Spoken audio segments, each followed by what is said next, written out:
Welcome to the Infernal Brotherhood of the Scruffy Looking Nerf Herders. I don't know why that came out so weird.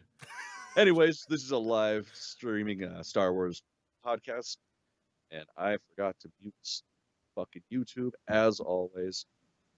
There we go. Anyways, this is made by Star Wars fans for Star Wars fans, and today we're going to continue with our reviews of The Mandalorian, and this one is Chapter 12, The Siege. Oh, man. This was a fun episode. Fuck, yes, it was. So many explosions. Yeah, it was very much like just initial thoughts. I felt like it was like a late 80s, early 90s action flick. Oh, yeah. Oh, no, you're chopping up. Definitely. What the hell? You just broke up for a minute. Yeah, I could tell. Okay, well, let's. What were your initial thoughts? Did you have any? It was a lot of fun. It was great just seeing them kind of go back and forth and destroy shit. Yeah. It's just always good, and it was nice bringing Horatio Sands back. Yeah, like it was one of those characters that you just really think, oh, that was just an introduction and that's just a cameo. But no, now apparently he has a story arc, so I can dig it. It's super cool. All right, so this episode was written by Jon Favreau, directed by Carl Weathers, which is why I think it feels so action film oriented. That's kind of his bread and butter as an actor. Yeah. And I think this was his directorial debut too, but I'd have to Directed some last season. Oh, Carl Weathers? Yeah, I could have swore he did an episode last season. I don't remember that. Okay. Well, this was released November 20th on Disney Plus. There's a couple notes that I want to drop in here that I thought were interesting. The blue milk inspired Jon Favreau to reach out to his art directors to create the macaron cookie that the child is like drawn to when he's dropped off in like an impromptu classroom, which is just a weird situation. But it's great because it gets this really wonderful payoff of eating too much and going on a wild ride later in the episode. So good. Yeah, and it was supposed to be like a raspberry flavor is what they ended up doing. What I really love about this is Jon Favreau, he has all these friends in the Disney and LucasArts and just film industry, and he has this massive love for cooking and food. And so he, for all of his projects, he brings in all of these different people that he has in all the other projects. So he did a film called Chef, where he had Leguizamo with him, and he had this an actual chef teach him how to cook. After that, he did a Netflix series called Chef, where they go around and have a new actor or a new chef each episode with him and the original chef, and they just sort of talk and stuff. They went and did it with Dave Filoni. They went and did it with Robert Rodriguez. I mean, they just rope in all of their friends with all this stuff that they love. And so I just love the fact that he's bringing food and family and fandom. Absolutely. I didn't plan that alliteration there, together. And it's just so wonderful that he thinks about that stuff when it could have easily just been some crumbly chocolate chip cookie or something. Oh, yeah. But he wanted something fancy, something simple. It's because he doesn't fuck around. Yeah.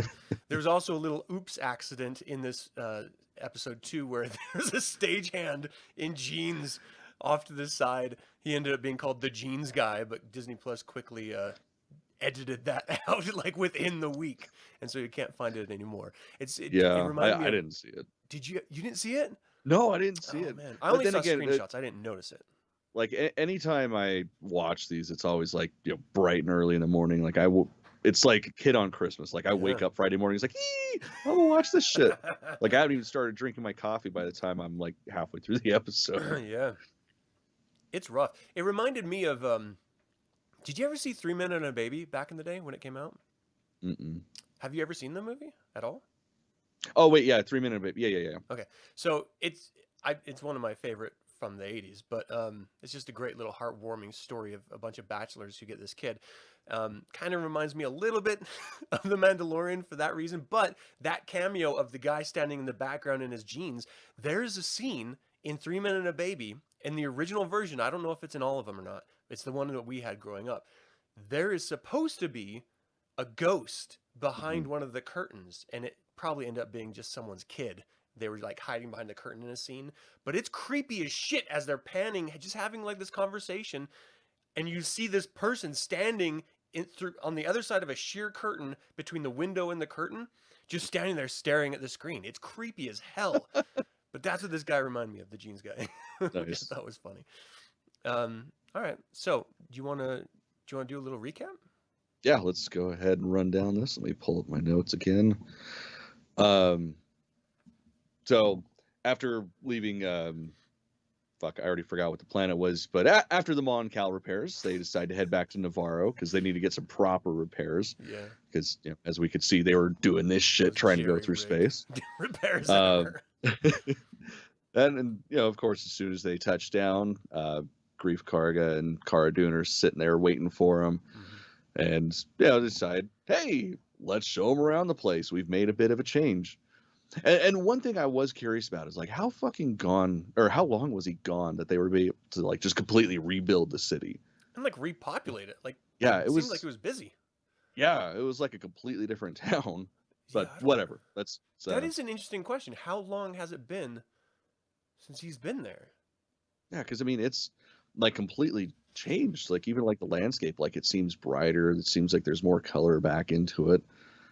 And there's a fucking school, for Christ's sakes. Like, it's, yeah, weird. Because he left at the end of season 2, and he hadn't been back until this moment, right? I mean, at the end of season 1. Yeah. What?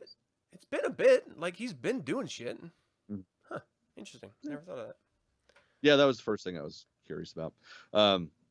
Anyways, as they're showing around, they're like, oh, hey, let's take the child, drop him off at the school, because we have one now.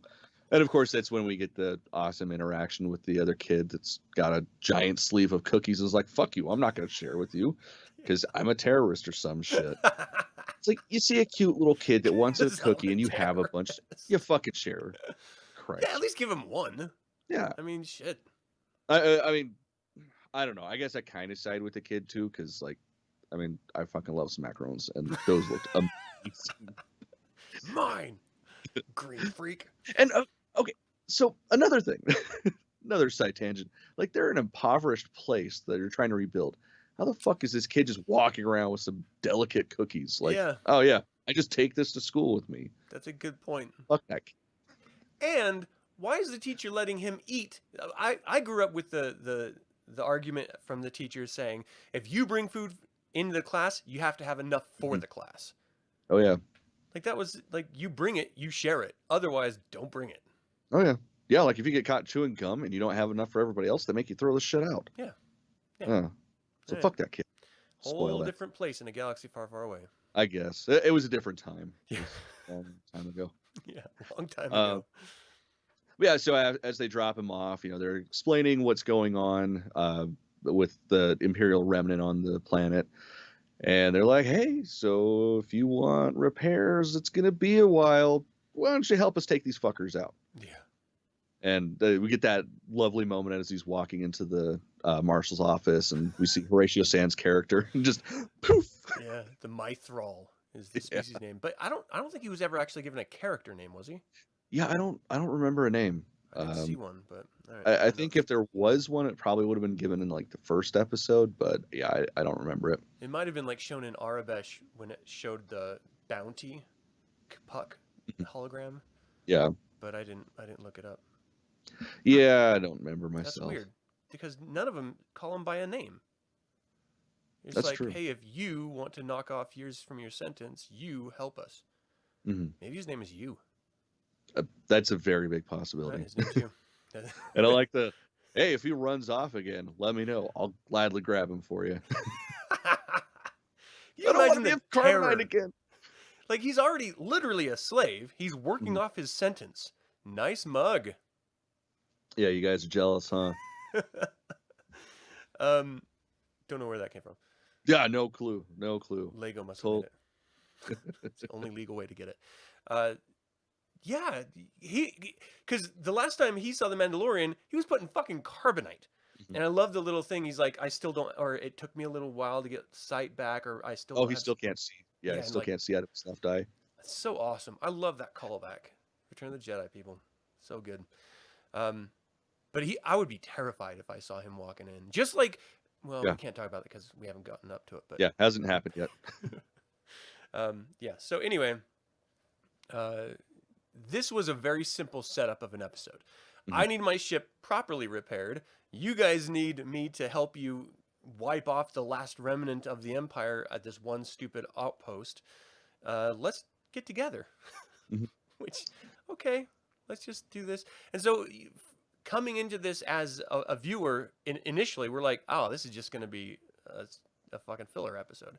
Like, there's not going to be any lore. There's not going to be anything. It's just like, well, we need to have a stay point between action sets. But oh boy, were we wrong, because this was filled with lore. Definitely. Okay, so they get in it seemed like it was the Mithral's speeder bike, like, not speeder bike, but land speeder. Land speeder, yeah. Anyway, they go, which they just go right up to the front gate. Yeah. No, like, people, no guards. Yeah, you would imagine there'd be a little bit of security at an Imperial compound. Yeah, and I love how they're using his sentence in order to get him to do things that he really doesn't want to do. Sort of like dangling it, which you can only do if you have a sentence of like 250 years, like this guy had. Which is just ridiculous. He had a lot to work off. Yeah. A lot to work off. I'll knock off 30 more years if you help us crack open this door. He's like, oh, all right, I'm dehydrating though. And then they're talking about like the lava stream coming down and like murdering him if he stays out there. Like, was their plan just to execute him if he didn't go with them originally, or were they just? I think that was it. Fuck this guy. It's like, oh, you don't want to help? Well, yeah, enjoy the lava stream. Oh man. So they break in. Well, actually, they start breaking in down below, and Din is just like, "Fuck this noise! I'm gonna go check out up top." And so good. You see this corpse and the scream. Not one of the what's the name of the scream?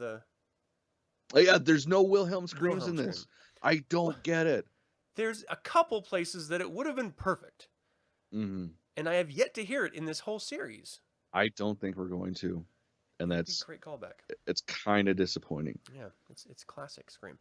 Okay, anyway, so we see this corpse fall to the ground, what ends up being corpse from Din, a stormtrooper, and they're like, oh, well, he must have got up. So he opens up the gate, they go up the lift, and they see him up top. He's like, deserted base, huh? As there's like a couple dead troopers.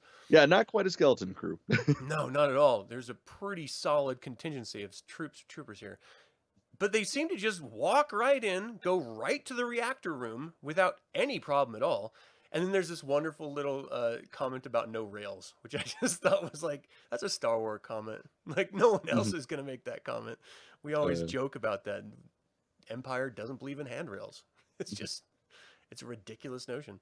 And so we get, the Mithril, he's like an Obi-Wan moment in the Death Star, right? He's like going around the outside edge. Why do they put him in the most inconvenient places, the control panels? I mean, it just makes sense because people are less likely to fuck with it. At least that would be my guess. It's just weird. I mean, put it behind a lock or something instead of... Hey, you know what? Locks are just like rails. They're fucking pointless to the Empire. Yeah, that's true. The Empire has some weird design cues. I'd like to meet their architecture. Or their architect, I mean. Like their design inspiration, because it's I mean, we got to see one of them in Rogue One. Oh, yeah, that's true. That's a good point.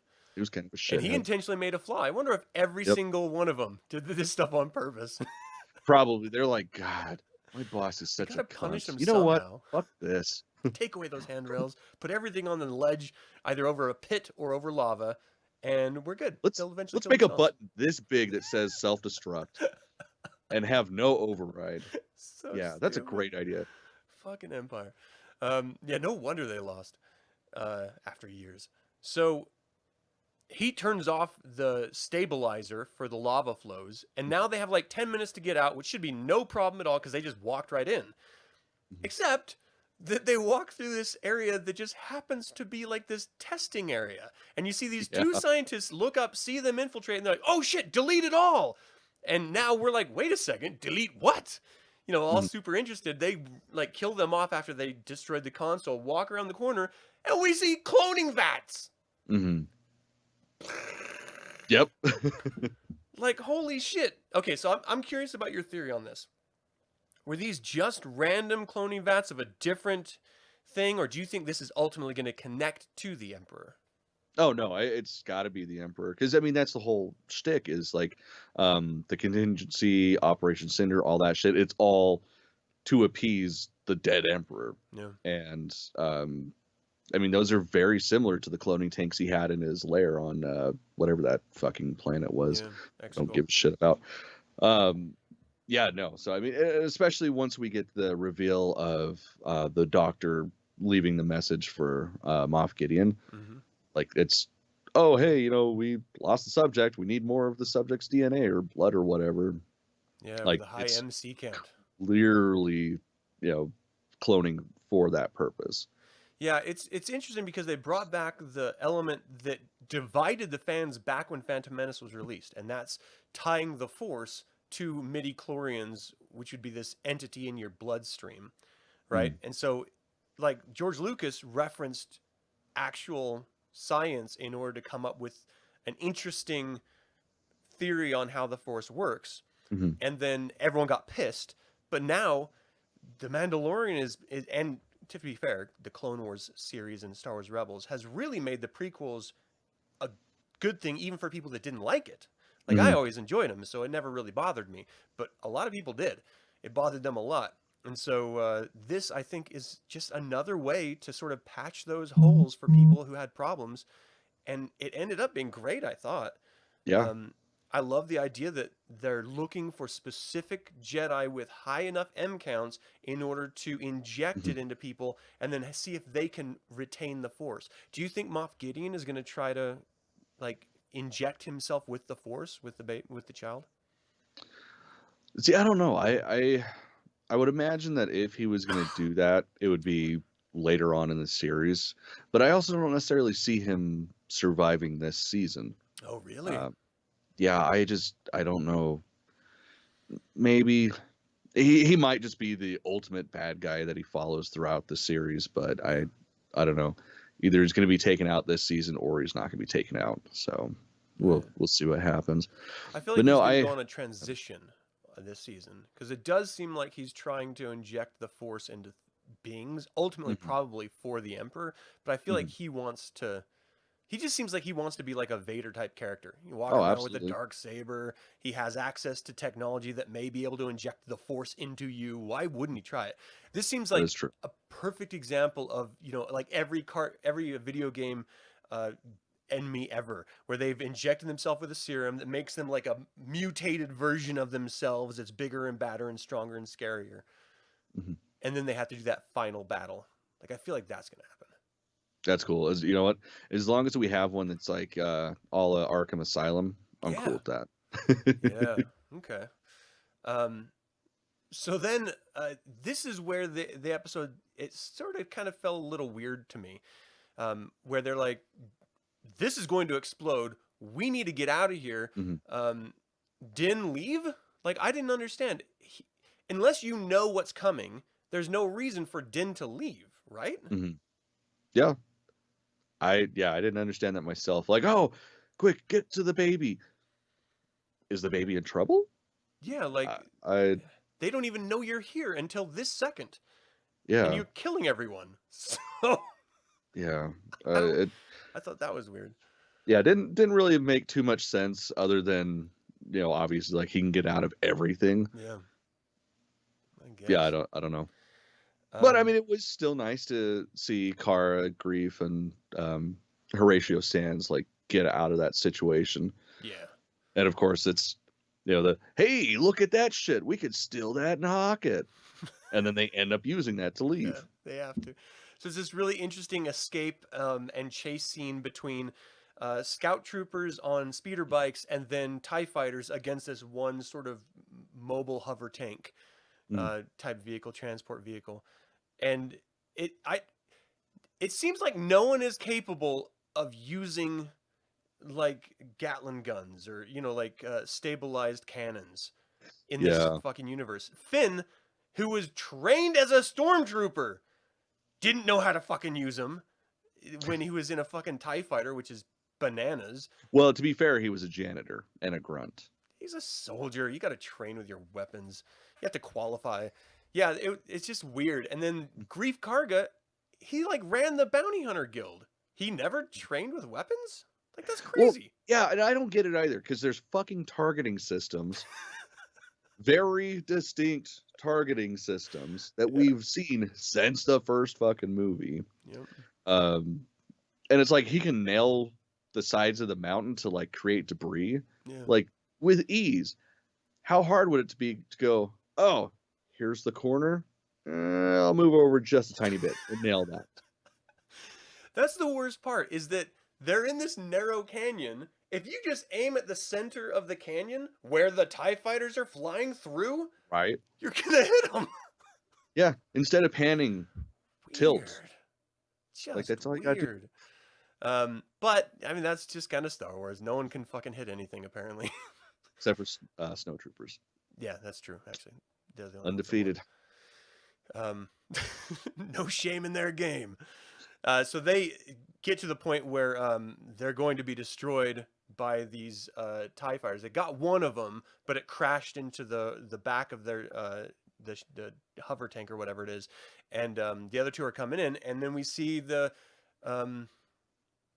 fire Razor Crest. Why am I thinking of fire spray? Well, I know why I'm thinking of it. We see the Razor Crest come barreling through and sort of pull off the two TIE fighters. And then we get to see the greatest space fight we've seen in, I think, this series so far, right? Yeah. Yeah. I mean, we got a pretty good one in, was it episode 3 or episode 4 or chapter rather. Right. But we haven't got one like, on Terra. So like that was nice seeing it in the atmosphere. Like that was pretty fucking sweet. Yeah, seeing him go through the clouds and then the maneuvers in order to stall the ship and flip it and just fly down and do just straight up dog fighting. Yeah. Oh gosh, it was so much fun to watch that stuff. I loved it so much. And then to see the child's reaction where he's all, yay! Yeah. He's having a blast and blah. Just pukes. And like of course he ends up destroying the two TIE fighters, and Grief calls him up. He's like, hey, you want to come get a drink? And he's like, no, I gotta clean up in here first, and then I've got to go take care of some other stuff. It's like, yeah, there's puke all over your child. You're gonna have to clean the kid up. You can't just leave him all crusty. And then you gotta go find Ahsoka Tano, which we were told last episode. So we kind of figured there'd be an episode between. I don't want to call this filler because I don't think it is. We figured there'd be an episode between, but and then there's that final ending sequence reveal where it pans over to the Imperial side, Moff Gideon's Star Cruiser, and his assistant is coming in, his deck officer. I don't know what her rank is, and she tells him that they put a tracking beacon on the fucking Razor Crest. Yeah. And now it's like, oh fuck, this is Empire Strikes Back all over shit. again. Yep. Fuck. So now I'm still, and we're up to the final episode in our live watching it. When is that going to come into play? Like, yeah, they planted the seed. It should be coming. It's got to be next episode. No, they just, oh, that's why it came into play. Let's say it is next episode. Well, it came into play. No, No, it's not. It's the following. Gotcha. Yeah. Sorry, people.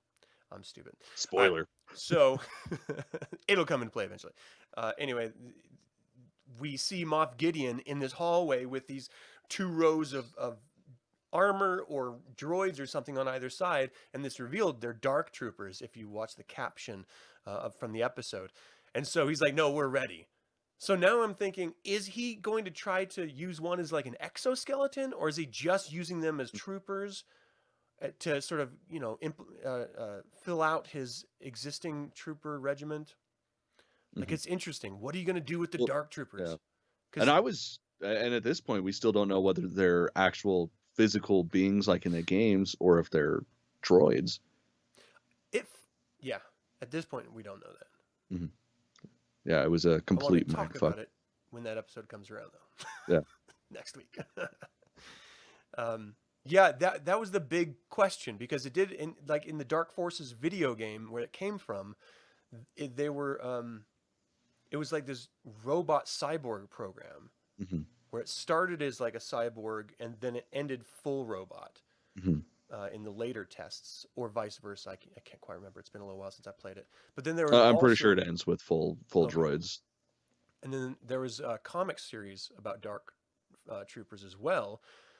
And I think they were in the later Jedi Knight series. They came back and they were like imbued with the Force in one Shit, I of, don't remember that. or maybe they were dark something else.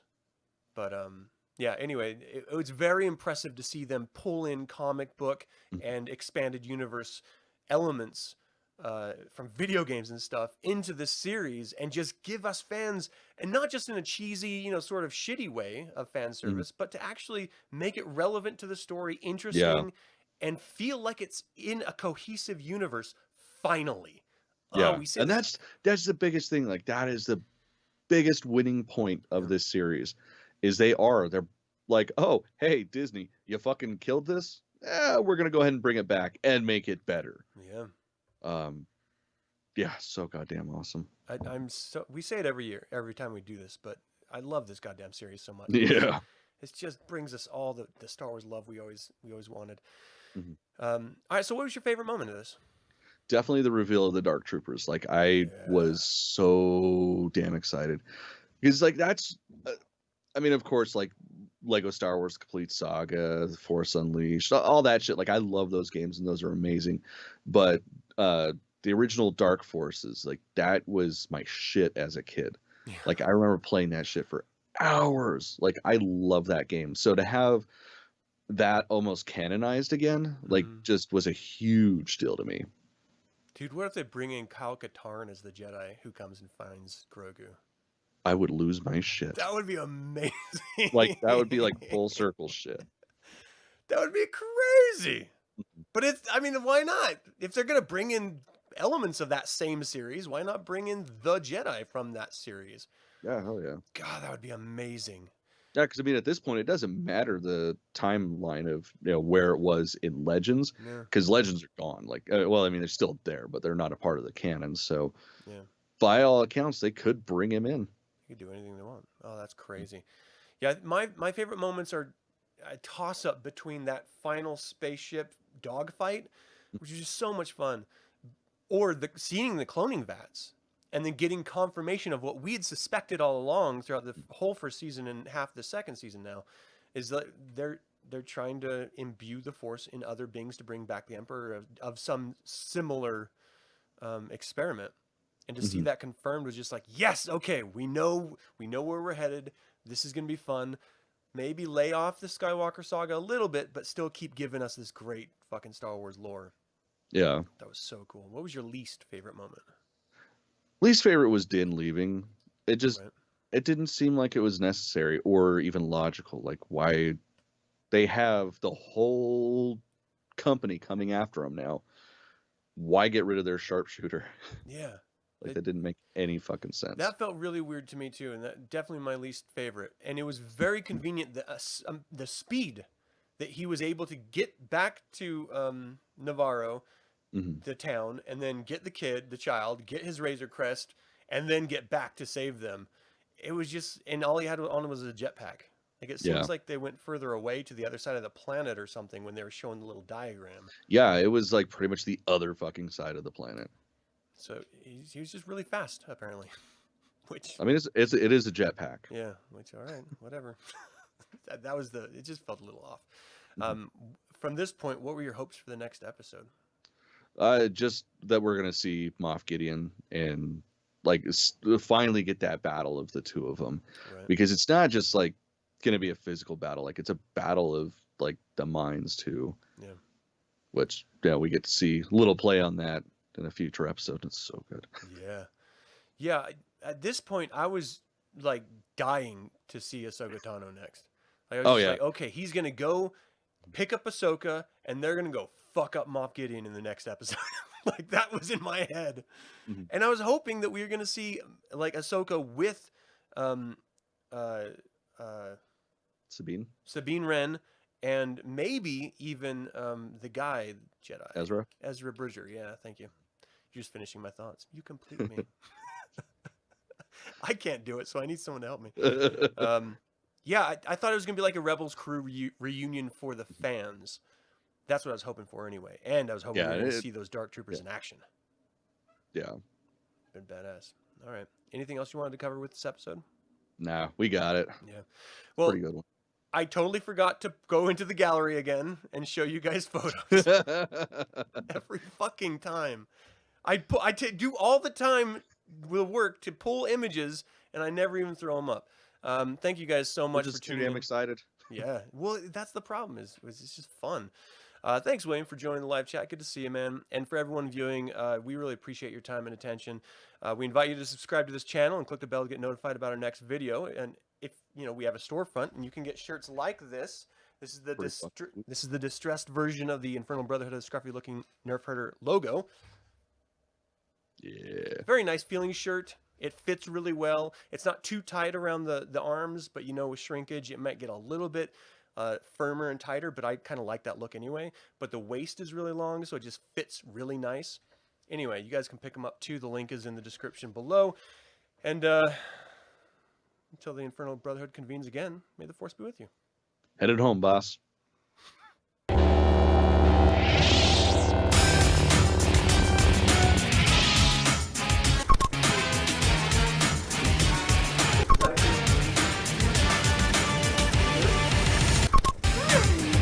Wake up, Princess Mimi. Princess Mimi.